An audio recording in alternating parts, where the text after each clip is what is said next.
El tema de hoy, pues, es un tema muy frecuente y me parece a mí que de alguna manera, como lo es tan frecuente, no le vemos tanta importancia de lo que es el síncope, pero sin embargo vemos que más de 1 millón de pacientes en los Estados Unidos va a tener síncope. Más de 500,000 por año son nuevos episodios de síncope y esto representa del 1 al 6% de las admisiones a los hospitales en Estados Unidos y corresponden al 3% de las visitas de las emergencias de todos estos hospitales. ¿Qué cosa es el síncope? El síncope es la caída brusca, pérdida de la conciencia brusca con recuperación ad íntegro de la conciencia. Eso es síncope. Pero lo importante de esto es que el síncope puede causar muerte. Hay diferentes causas de síncope que lo vamos a ver un poquito más adelante, pero vemos que es importante llegar al final de la causa de muerte, porque si es un no síncope, va a tener este comportamiento. Si es vasovagal, que es una gran frecuencia, también tienen algo, pero no es tanto. Y lo más importante es determinar si este síncope es de causa cardiovascular. Es muy importante determinarlo. Y a mí me llama la atención de que la mayoría de las veces el síncope no lo reciben los cardiólogos, lo reciben los neurólogos. Y la causa de muerte por un síncope de origen neurológico no cuenta. Lo que cuenta es la causa cardiovascular. Entonces es muy importante, y voy a hacer énfasis en esto, de que todo paciente con síncope, ustedes tienen la obligación de demostrar cuál es la causa del síncope. Tienen que demostrarlo y saber exactamente qué es. La Sociedad Europea de Cardiología hizo esta tabla que básicamente engloba todas las causas de síncope que están ahí. Y si ustedes ven, las dividen en 3. Son síncope reflejo o neuralmente mediado, son síncope por hipotensión ortostática y síncope de causa cardiovascular. Ahí están los 3. Ahí van a estar todas las causas de síncope que nosotros queremos, porque las otras no son síncope, son situaciones que asemejan un síncope, pero no son síncope. Entonces, todo esto comienza por saber exactamente si es síncope o no. Porque si yo ya dudo, es que se lo mando al neurólogo porque, bueno, entonces ya no es síncope. Entonces yo ya pienso que esto es una convulsión, que esto es cualquier otra cosa metabólica, pero no es síncope. Si yo pienso que síncope, van a estar aquí, en estas 3 causas mayores de síncope. Y como vemos, aquí vamos a tener los neurovasovagales, que son mediados por el miedo, por instrumentación, fobia a la sangre. Hay causas situacionales que pueden desencadenar síncope, pero tienen el mismo mecanismo mediado neuralmente. Y vemos que aquí incluye el síncope del seno carotidio y otras formas atípicas. En la hipotensión ortostática vemos que tiene que estar relacionado a algunas enfermedades como atrofia, enfermedad de Parkinson, y son más raras, excepto aquí, cuando son inducidos por drogas. Son bastante frecuentes: alcohol, vasodilatadores diuréticos, hemorragia. Pero en las causas cardiovasculares está la bradicardia, todas las causas de bradicardia, todas las causas de taquicardia. Están drogas que inducen taquiarritmia y enfermedades estructurales del corazón.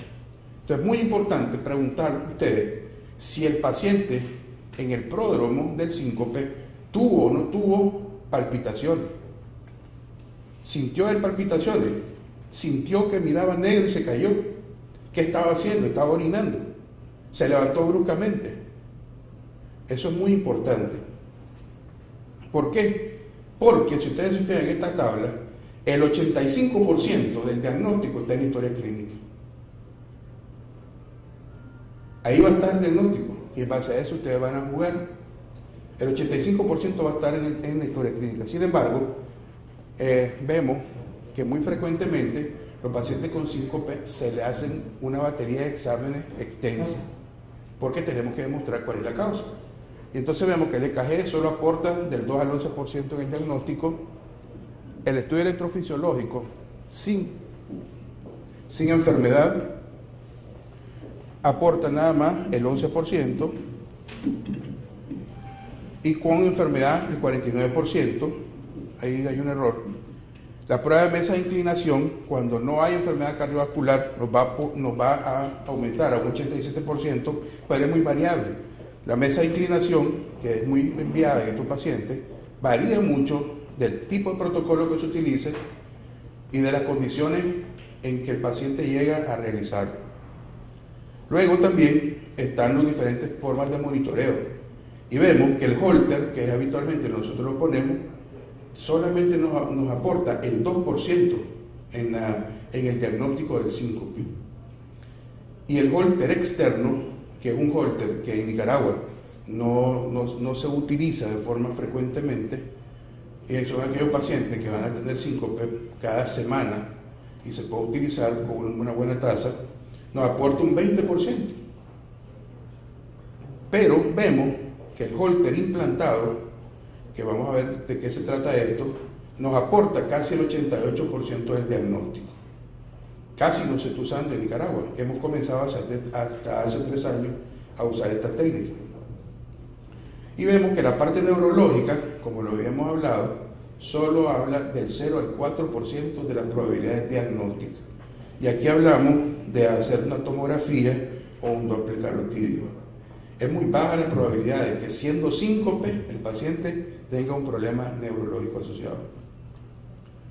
Hay algunos estudios que aportan sobre la utilización del Holter implantado, ya que este es el tema de la charla, para explicar la etiología del síncope. Y uno de estos es el estudio RAS, que fue hecho con 60 pacientes. Se trata de pacientes con fracción de expulsión mayor del 35%, es decir, sin daño estructural.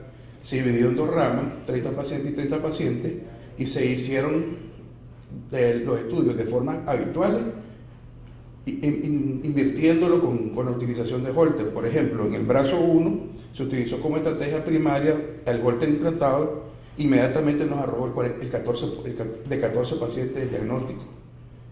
Y cuando comenzamos a hacer pruebas de esfuerzo, todo el protocolo que habitualmente hacemos, nos arrojó 6 pacientes.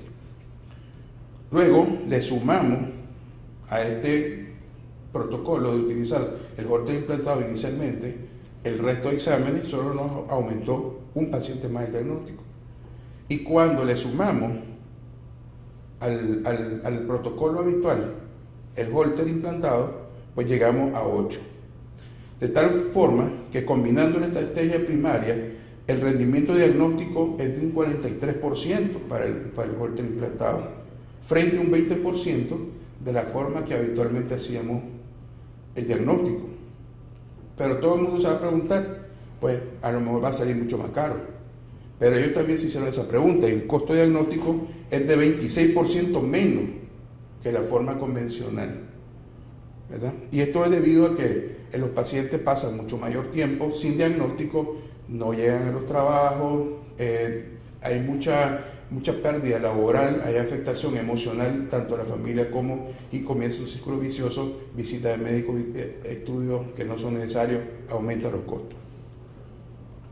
Luego, vimos también como en el estudio ISUS, que es el International Study of Syncope of Uncertain Etiology, en este estudio fue multicéntrico, prospectivo, fue internacional, analizó la contribución diagnóstica de los Holter implantados en 3 grupos predefinidos. 1, síncope aislado sin enfermedad y con electrocardiograma normal, prueba de inclinación negativa y prueba de inclinación positiva.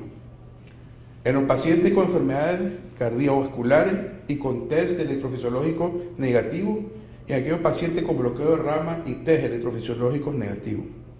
Entonces vamos a ir analizando. Entre los pacientes con síncope aislado y test positivo, se hizo esa distribución, 111 pacientes, ya vimos que eran electrocardiograma normal y sin enfermedad cardiovascular.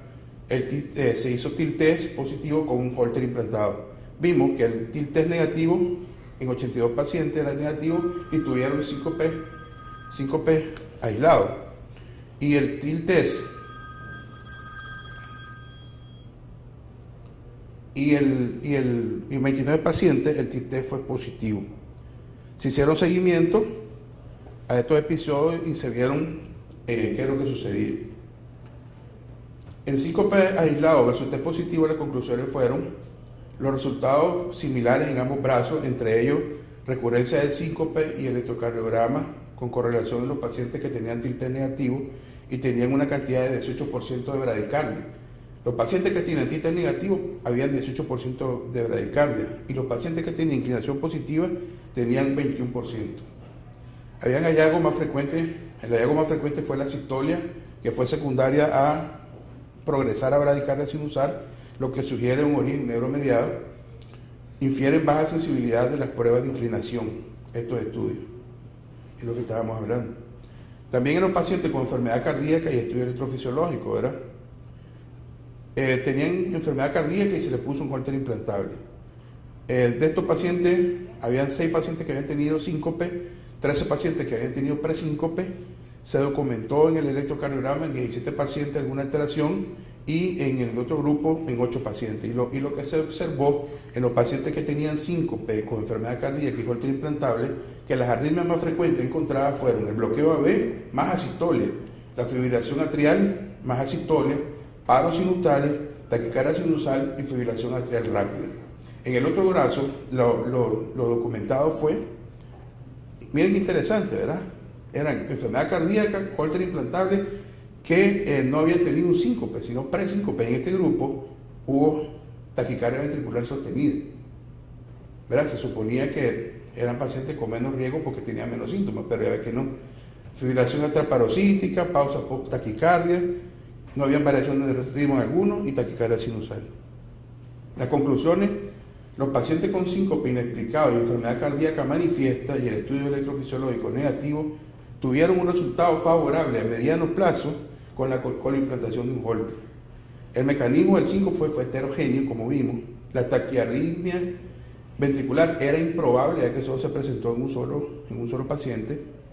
Entonces se pensó que la estrategia guiada por holter implantado parece razonable retrasar las terapias habituales, es decir, no comenzar a tratar a los pacientes hasta que tengamos un diagnóstico de forma definitivo y seguro. Otro grupo de este mismo estudio es el paciente que tenía bloqueo de rama izquierda y tenía estudio electrofisiológico negativo. Es muy importante esto porque el bloqueo de rama izquierda generalmente está hablando de bloqueo infragiciano, ¿verdad? Sin embargo, el estudio electrofisiológico en este grupo de pacientes fue negativo, es decir, normal. Entonces, en estos pacientes se le implantó un holter posterior al estudio y se hicieron algunas divisiones. Pacientes que tenían síncope, un bloqueo estable y presíncope o se encontraron que habían muerte.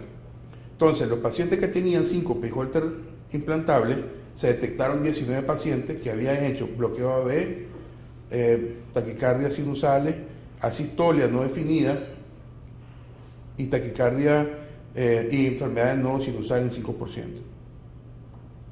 Entonces, como vemos, el uso del holter implantado ha venido siendo importante para determinar este tipo de arritmia en gente que tiene síncope no explicado. Y vemos que en el año 2010, ¿verdad?, en este grupo que hicieron un estudio sobre el monitoreo de arritmia ambulatoria, se observa que en los pacientes que presentan palpitaciones inexplicables, infrecuentes pero recurrentes, en un estudio de pacientes con palpitaciones poco frecuentes, un episodio por mes que dura unos minutos, solamente era un episodio por mes que duraba algunos minutos, en ausencia de enfermedad cardíaca grave, el holter implantable proporcionó un rendimiento diagnóstico del 73% en comparación con el 21% en el grupo evaluado con una terapia convencional estándar. Parece ser que debemos ir cambiando la mentalidad del estudio del síncope, en vez de comenzar con toda la batería de exámenes que aumentan los costos y es menos efectiva, valdría la pena pensar en utilizar holters implantables. La Sociedad Europea la semana en el 2009, hizo unas indicaciones para cuáles son los pacientes que deben ir a Holter implantado. Y en esto tenemos que la clase 1 para estos pacientes es aquellos pacientes que en una fase temprana de la evaluación de los pacientes con síncope recurrente de origen incierto tienen: 1, ausencia de criterios de alto riesgo que requieran hospitalización inmediata o evaluación intensiva. 2, en pacientes de alto riesgo en los que una evaluación integral no demostró una causa de síncope o conducir a un tratamiento específico. Esto es clase 1. ¿Qué quiere decir? Que los pacientes que nosotros, a pesar de haberle hecho todo, no llegamos a una explicación, tenemos que poner un Holter implantado. Ese es lo que nos está diciendo. Clase 2A, para evaluar la contribución de la bradicardia antes de embarcarse a la estimulación cardíaca en pacientes con sospecha o certeza de síncope neuromediado que se presentan con episodios sincopales frecuentes o traumáticos. Muchas veces tenemos pacientes con bradicardia que andan en 47, 48, que no justifican un implante de marcapaso, pero ha tenido síncope traumático. Síncope traumático siempre tiene una causa cardiovascular, siempre. Paciente que dice: mire doctor, me desmayé, y usted le da en el rostro con un trauma, eso es cardiovascular hasta no demostrar lo contrario. Y la clase 2B se puede indicar en los pacientes que tienen pérdida transitoria de la conciencia de origen incierto, con el fin de definitivamente excluir un mecanismo arrítmico.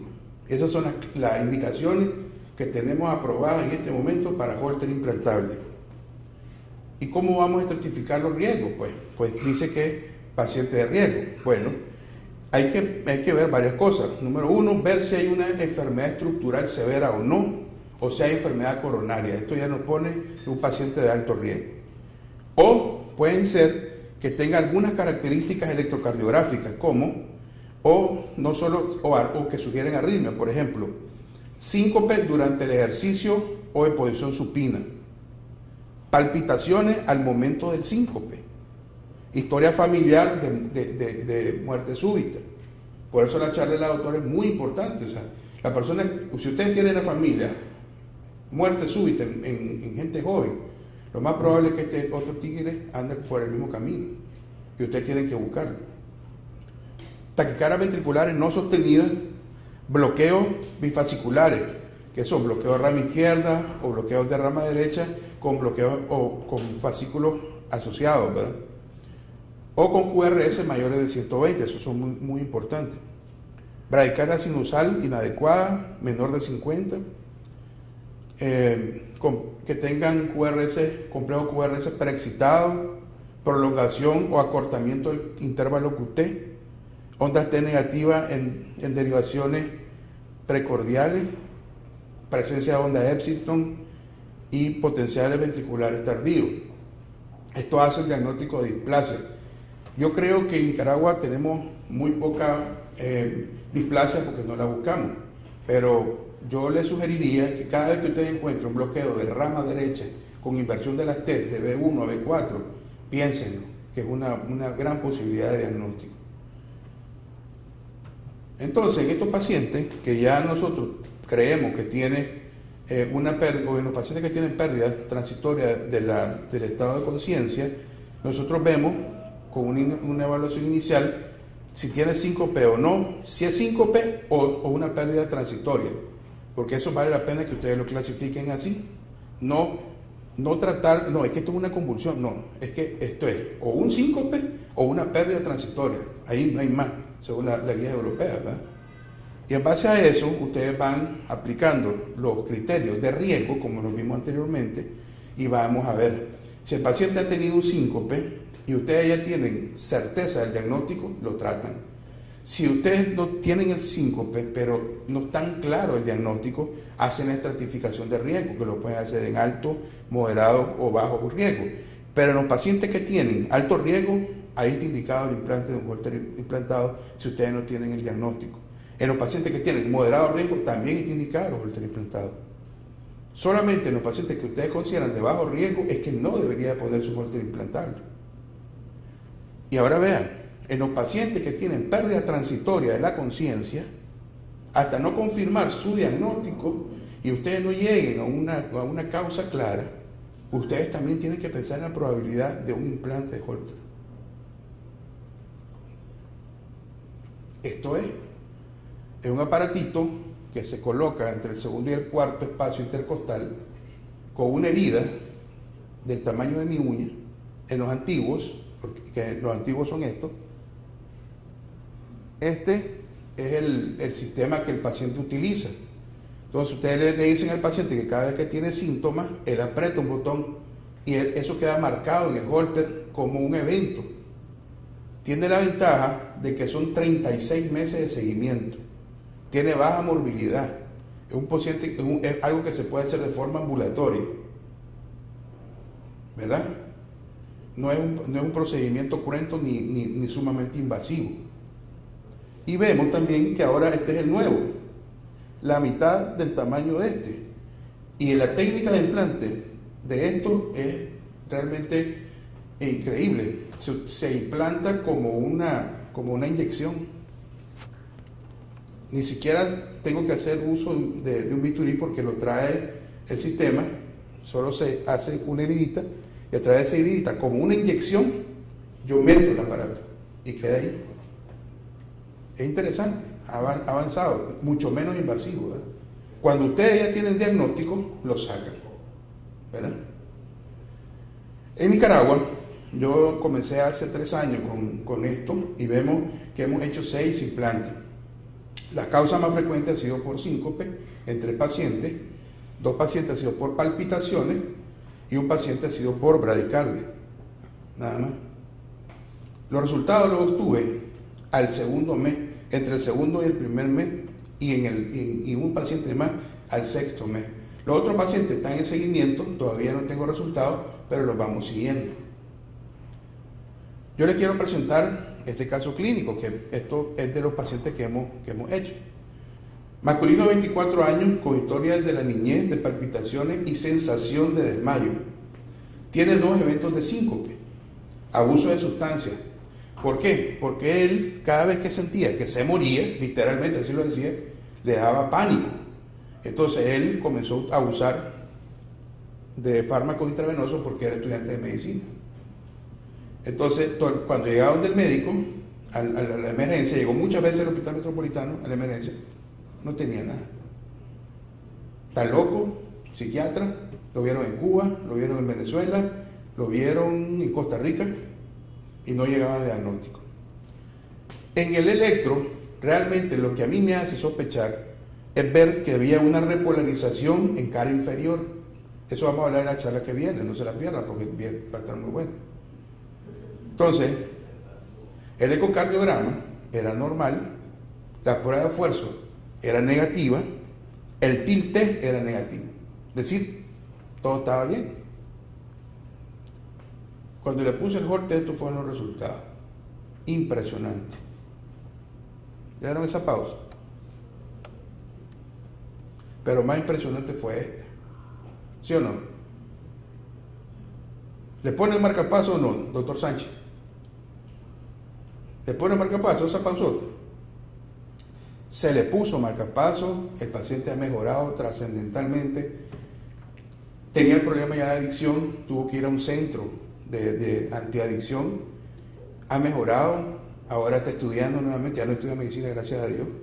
Porque con esto de las demandas de los médicos, ¿verdad?, que está horrible, yo creo que valdría la pena ir pensando en no estudiar esto, pero bueno, ya estamos aquí. Entonces, este fue un caso real, ¿verdad? Segundo caso, para que vean, esta paciente es de 49 años, tiene antecedentes de palpitaciones y lipotimia. Ella no llegaba al síncope, solamente era lipotimia. Si yo les enseño el expediente, eran más de 10 Holteres y todos normales. Más de 10 Holteres y todos normales. Pruebas de esfuerzo normales, ecocardiograma normal, electrocardiograma normal. Pero la señora seguía insistiendo que ella tenía algo. Entonces, miren, sinceramente, se lo digo aquí, ya molestar de la señora. Bueno, mire señora, le voy a poner un holter para que usted vea que no hay nada. Yo creí que no íbamos a encontrar nada. Y encontramos eso. ¿Sí lo ven, no? ¿Qué hubieran pensado? Aquí dice taquicardia ventricular. Y parecía una taquicardia ventricular porque era aberrada. Entonces, le pedí un estudio electrofisiológico. Hicimos el estudio electrofisiológico. Lo que documenté es una vía lateral izquierda oculta, que la tratamos y hicimos ablación de la vía y la señora está mejor. ¿De acuerdo? Entonces, básicamente eso es lo que yo quería dejarle a ustedes como pues de esta conferencia, y haciendo remembranza de 3 puntos clave. Número 1, todas las personas que tienen síncope, búsquenle hasta documentarse. Número 2, no es campo del neurólogo de primera instancia, es campo del cardiólogo o en su defecto del electrofisiólogo. Y en tercero, el holter implantable es una herramienta extremadamente útil para llegar a su diagnóstico. Muchas gracias.